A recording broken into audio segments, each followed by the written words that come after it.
Баршаңызға сәлем достар, сіздермен бірге Нұршахар. Бүгін сіздерге берет тоқып үйретемін. Біз бұл мастер-класста кез келген өлшемге берет тоқып үйренеміз. Ең алдымен достар, менің арнама жазылып, қоңыраушаны басуды ұмытпаңыз. Олай болса, жұмысымызды бастаймыз. Ең алдымен достар, біз беретканың радиусын және де диаметрін біліп алуымыз керек. Біз радиусын білу үшін бас өлшемін аламыз. Мінекей, радиусымыз 1-ге тең. Радиус дегеніміз мінекей. Мына тұрған ішкі радиусы, сыртқы радиусы. Біз ішкі радиусын R1, сыртқы радиусын R2 деп алдық. R1-ді табу үшін бізге L бөлінген 2π. L дегеніміз бас өлшемі. Мен 48-ші размерге тоқимын.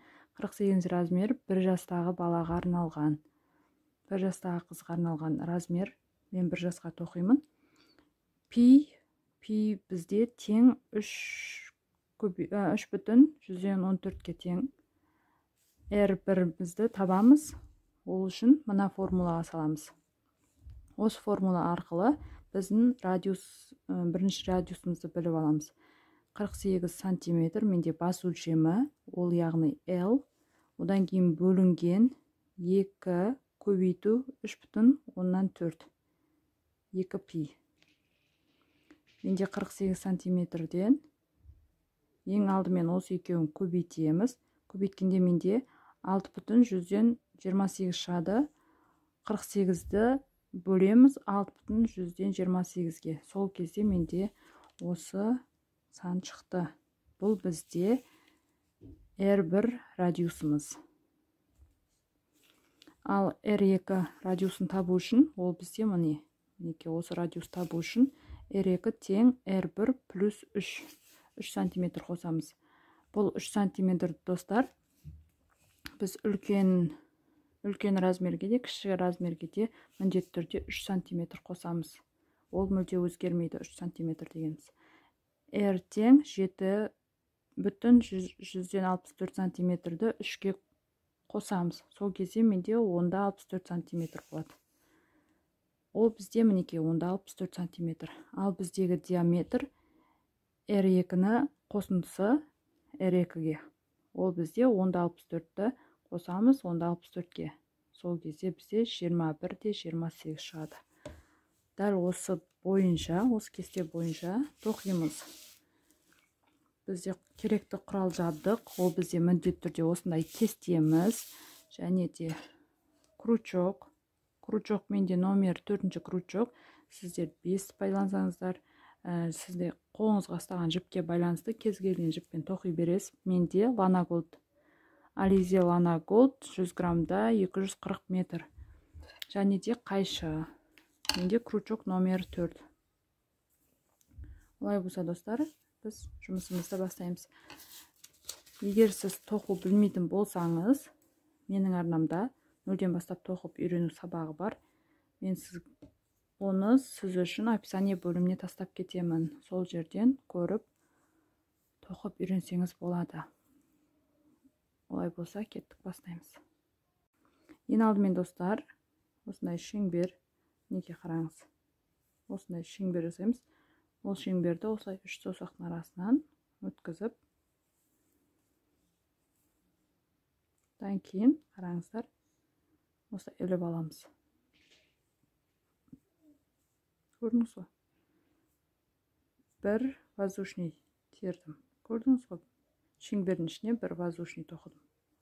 Содан кейін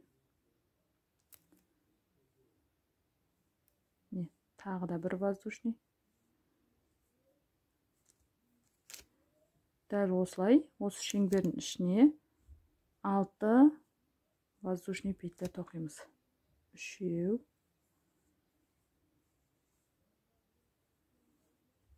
4, 5,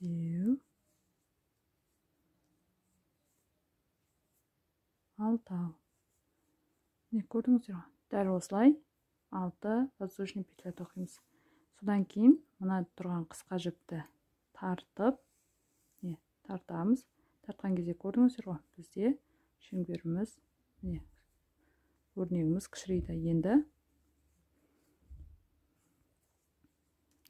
келесі басымен біріктіруіміз керек.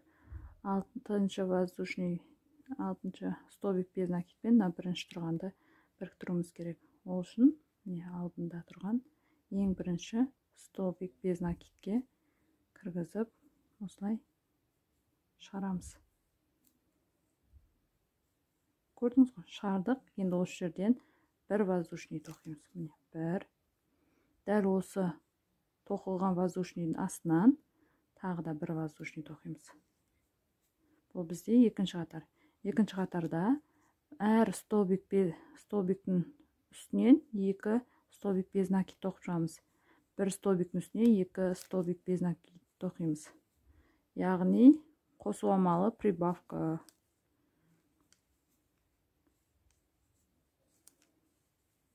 Көрдіңіздер ғой? Бір столбиктің үстіне 2 столбиктен тоқып шығамыз осылай. 2. Одан кейін тағы да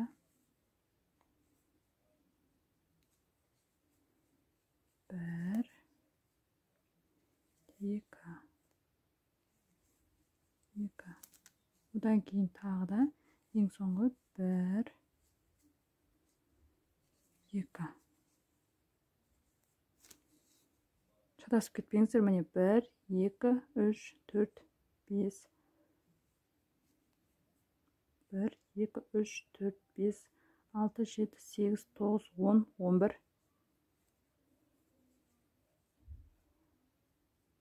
Басымен біріктіреміз. 12. Отырған 12. Көрдіңіздер ғой? Енді бір воздушный көтереміз. Енді достар, қараңыздар. Осы жерден, дәл осы біз воздушка көтерген жерден бір прибавка жасаймыз. Бір воздушка жасадық қой, енді қасына бір тағы да без накид қостық. Столбик без накид қостық. Бұл екеуі бізде прибавка болып есептеледі. Одан кейін бір столбик тоқимыз. Бір столбик без накид. Столбиктің үстіне біреу ғана тоқимыз. Одан кейінгі столбикке екеу тоқимыз. Яғни прибавка. Не? 1, 2. Одан кейінге бір столбик. Одан кейінге 2 столбик. 1, 2. Одан кейінге бір столбик. Одан кейінге 2 столбик. 1, 2. Одан кейінге бір столбик. Одан кейінге 2 столбик. Осы қатарды солайнан бір столбик, одан кейін прибавка, столбик, прибавка қылып тоқимыз.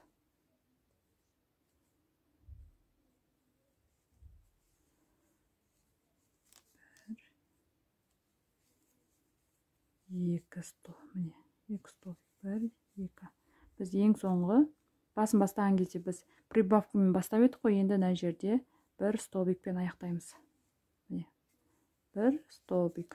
Енді мына басымен біріктіреміз.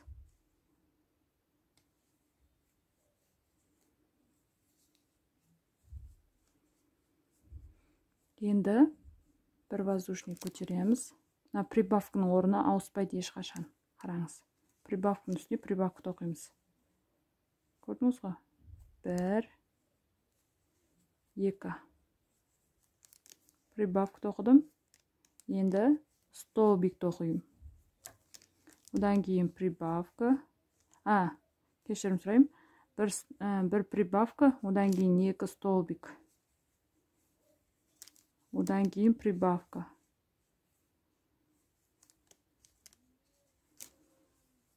Одан кейін 2 столбик. Жеке-жекеден бір, келесі столбикке тағы бір тоқимыз. Одан кейінгі столбикке прибавка тоқимыз. 1, 2. Келесіге бір столбик, келесіге бір столбик. Одан кейін прибавка. Яғни бұл қатарда біз прибавка және 2 2 столбик тоқимыз. Прибавка тоқимыз, 2 столбик тоқимыз. Дәл солай қатардың соңына дейін тоқимыз.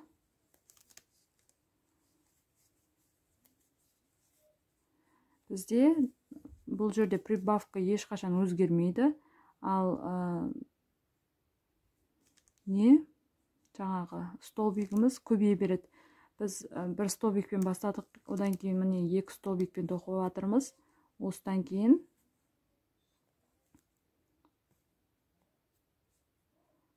кейін столбик саны 3 болады. Прибавка 3 столбик, прибавка 3 столбик болады. Дәл солай көтеріп үлкейе береді. Тек сіздер санауды ұмытып қалмасаңыздар болды.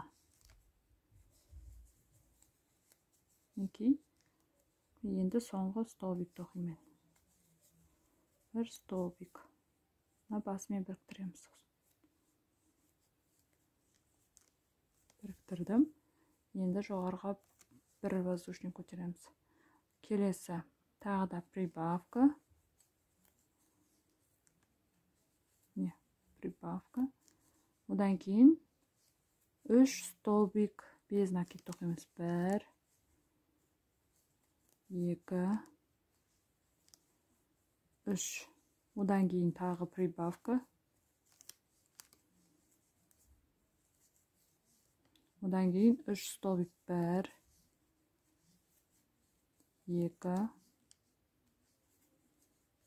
3. Одан кейін прибавка. Прибавка дегеніміз бір столбиктің үстіне 2 столбик без накид тоқуды айтамыз. Одан кейін 3 столбик. 3. Одан кейін прибавка.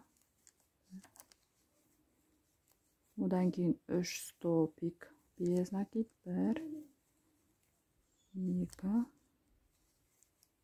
3. Одан кейін прибавка.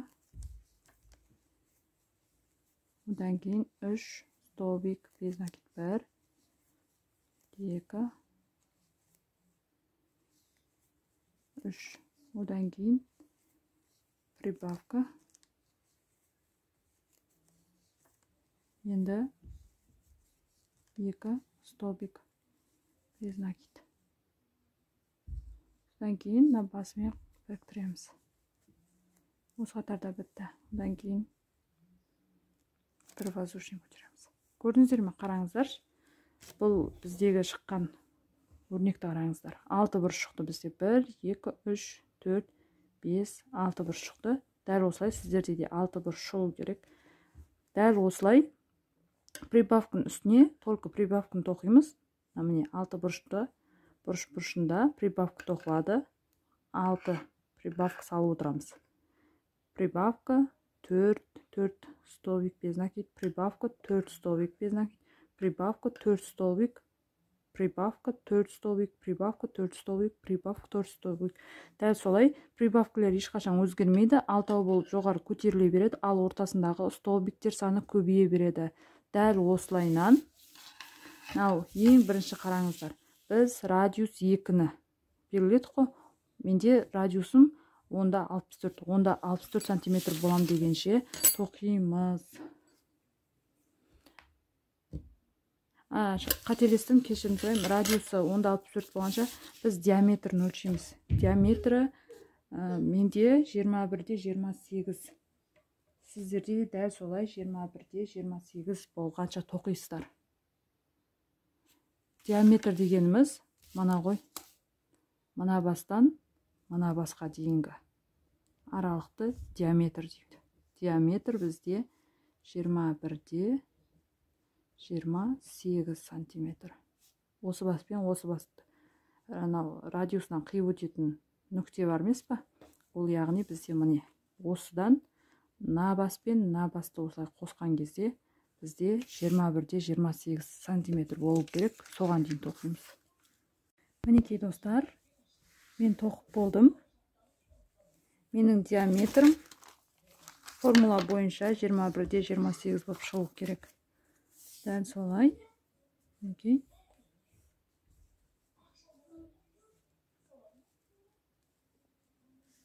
Ой. Міне. 21-де. 22 болу керек. Менде міне 21. Әр жағында миллиметрлері бар. Менде прибавка, екі прибавканың ортасында 15 столбик без накид шықты. Оны міндетті түрде мына жерге жазып алыңыздар. 15 столбик деп. Енді достар, қараңыздар. Бізде осы жерден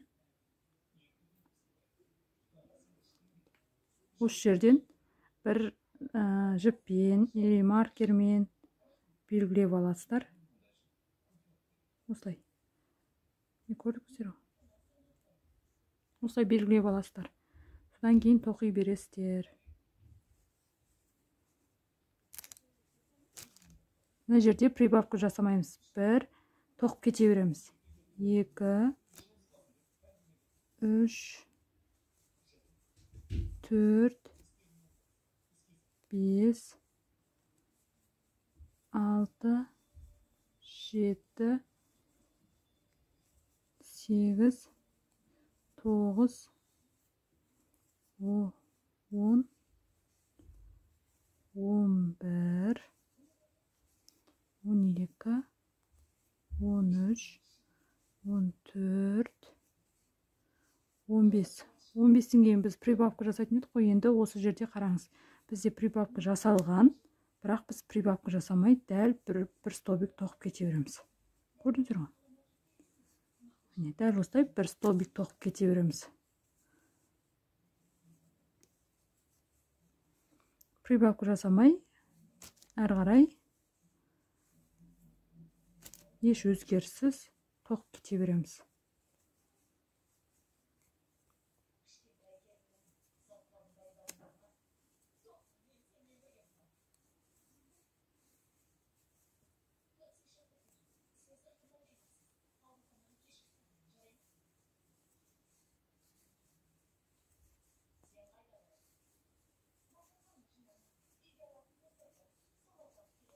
Мінекей. Мен уже келесі прибавканың үстіне келдім. Енді прибавка жасамай-ақ жай столбик без накидпен тоқып кете береміз. Дәл осылай еш өзгеріссіз прибавка қоспай осы жерге дейін тоқимыз. Мен тоқып болдым. Енді осы жерден достар, қараңыздар. Біз екі басын біріктіретін едік қой, ұшымен, басымен аяқ жағын. Енді осы қатарда олай жасамаймыз. Міне, қараңыз, осы жерден столбик без накид тоқимыз да, содан кейін мына бастан былай алып, бүйтіп біріктіретін едік қой, олайына біріктірмейміз. Осы жерден просто столбик без накид тоқып кете береміз. Әрі қарай жалғастырып.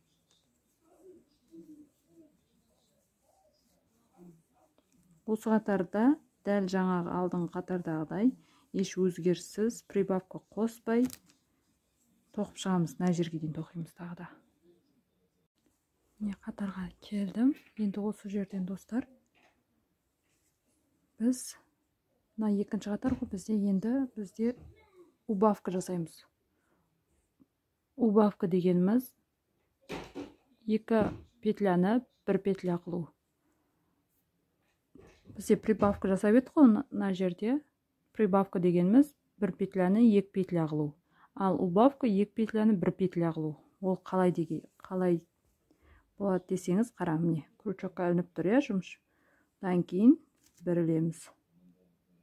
Тағы да келесі петлядан столбиктен петля алып шығамыз да, міне үшеуден бірге шығарып жүреміз. Содан кейін әрі қарай тоқи береміз. Енді әрі қарай бағана ең соңында аяқталған 15 столбикті осы жаққа тоқимыз. Санап отырып 15 столбик тоқимыз. 1, 2, 3, 4, 5,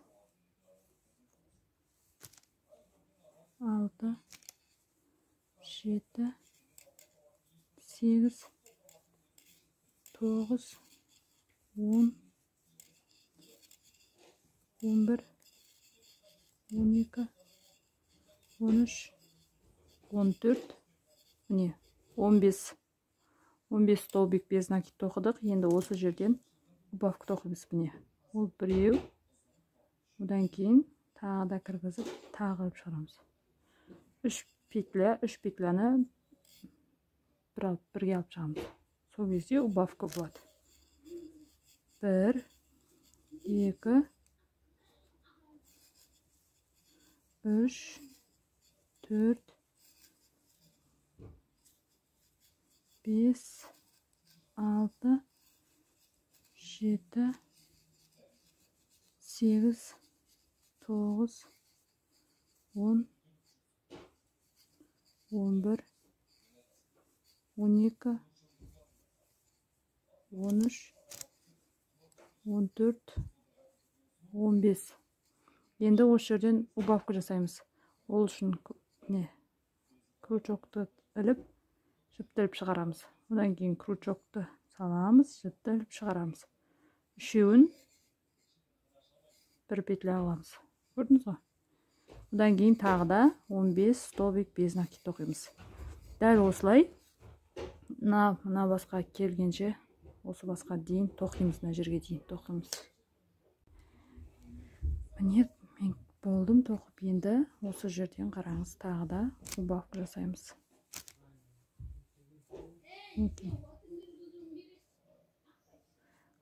Көрдіңіз ғой, мына жерде убавка, мына жерде убавка.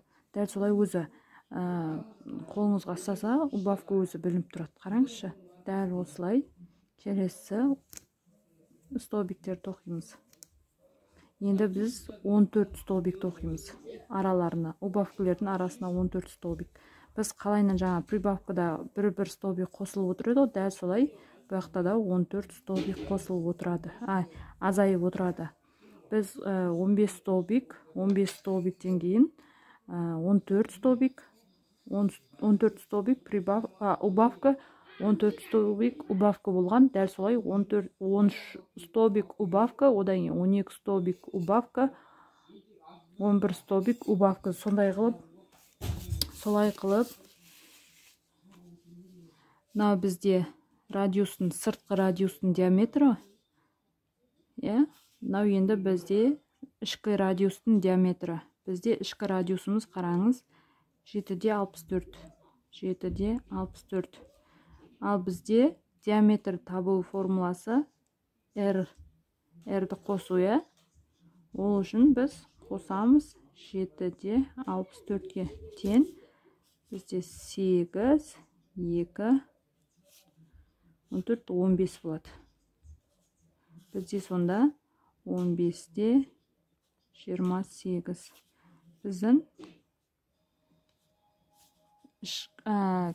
кіші диаметріміз, яғни ол бізде мынау диаметр 15-де 28. Ол дегеніміз, біз жаңадай кішірейтіп, көрдіңіздер ғой? Кішірейтіп, біз бағана сыртқы диаметрді 21-де 28 қылып тоқыдық қой, дәл солайынан, міне 21-де 28 қылып осылай тоқығанбыз. Енді кішірейіп келеді да, менің өлшемім бойынша 15-де 28 осыған дейін тоқим. Осыған дейін кішірейтемін. Яғни 11 кішірейткенге дейін қанша болатынын айтамын, соңында айтамын. Дәл сондай қылып 11 столбик убавка, 11 столбик убавка деген сияқты қылып, соған дейін кішірейтеміз. Әр өлшемдікі әртүрлі шығады. Сол үшін де алдын ала айта алмаймын қанша столбик қалатынын. Описание бөліміне қарасаңыз, сол жерде жазып кетемін анықтап. Мына жерде осылай 15-де 28-ге дейін кішірейтіп тоқимыз. Осыған дейін кішірейтеміз. соған дейін айналдырып тоқи береміз. Мінекей достар, мен кезекті керекті жерге дейін осылай тоқып алдым, кішірейттім.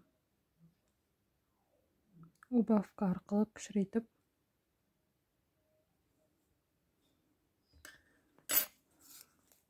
ең бірінші өлшемес бұрын не өйстіп кеңейтіп аламыз, өйткені біздің басы кішкентай киілген кезде солай кішкене созылады, сол үшін де сөйтіп өлшейміз. Мінекей өйстіп сәл кеңейтеміз да, содан кейін өлшейміз. Мінекей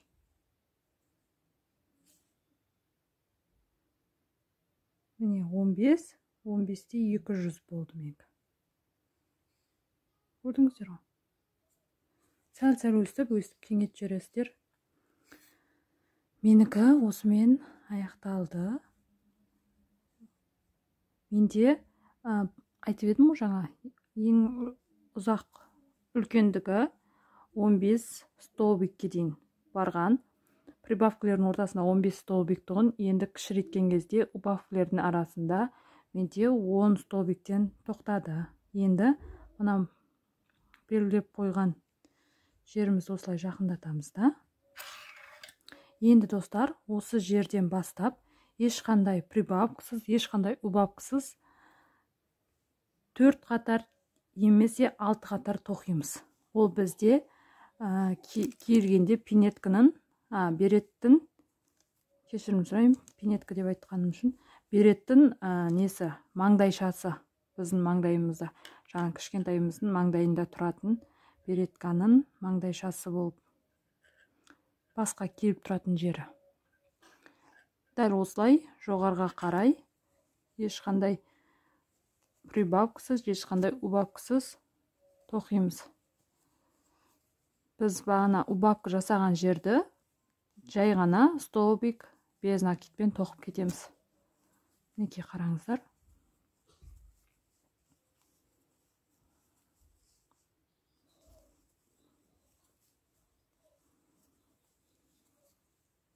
Міне менде мына жерде убавка жасалған.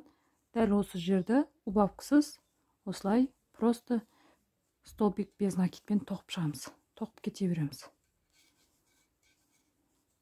Дәл осылай достар, қараңыздар, біздің белгіні әдейі осы жақындатып қададым, өткені білмей қалмау үшін сіздер нешінші қатарда кетіп бара жатқандарыңыз.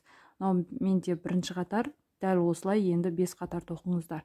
5 қатар или 4 қатар. Мен өзім 5 қатар тоқимын, сіздер де дәл солай 5 қатар тоқыңыздар. Мінекей достар, мен мына жерде соңына келдім. Енді қараңыздар, міне. Мен 5 қатар жүргіздім, 6 қатар емес, 5 қатар. 1, 2, 3, 4, 5. Неге? Себебі бұл бір жасқа болғаннан кейін басына үлкен болып кететін бұл, сол үшін 5 қатар, 4 қатар жеткілікті болады екен. Мінекей қараңыздар, енді мен соңын қалай аяқтаймыз. Мына жерден отыр ғой. Бір көз тастаймыз да, келесі көзге алып барып, міне, мына жерден тағы бір петля қосамыз. Содан кейін мына көз тастаймыз, келесі көзге осылай іліп аламыз да, мына жіптен шығарамыз. Содан кейін тағы да бір воздушный теріп шығарамыз. Содан кейін қайшымен қиып тастаймыз. Мінекей. Сол кезде бізде осылай болады. Ешқайсысы білінбейді. Осылай арасына жасырып кетеміз.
Мінекей осылай пинет береттің ұшындағы жіпті осылай жасырып кетеміз. Мынаны міндетті түрде алып тастаңыздар, ұмытып кетпей. Ішкі жақ бетінде қараңыздар. Теріс айналдырамыз да, мұны да дәл жаңағыдай ине болса ине жіппен, инемен, болмаса осылай крючокпен әр жерінен салып жасырып кетсеңіздер болады. Тартып отырып, міне.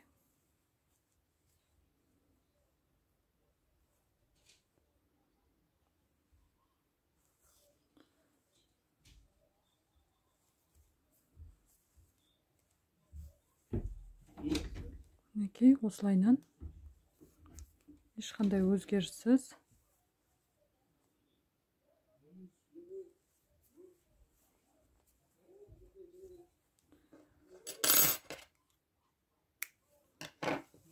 міне дым көрінбейді, білінбейді. Бізде осымен береткіміз дайын болды. Ол қалай болып шықты? Не, осылай беретка шықты.